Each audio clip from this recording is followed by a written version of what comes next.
Ganito yung magiging actual community natin. Ganito katahimik. Walang You like chismosa, it? walang karaoke. Sabi ni Papa baka daw kasi wala pang mga nakatira kaya tahimik. Hindi, ayun. Mga nakatira na po. Under construction pa yung phase Sige, 2. start pa po. Pero ang turnover po nun ay next year. Between Over na rin. July to September po, malilipatan nyo na po ito. Ganun siya kabilis. Less than 1 year.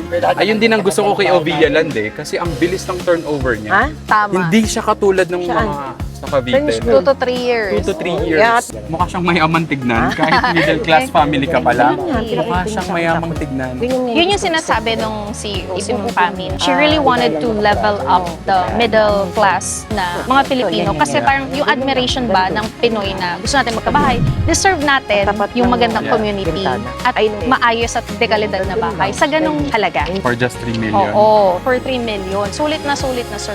May swimming pool pa. Yung ibang Exact. Walang- subdivision, walang amenity. Swimming pool.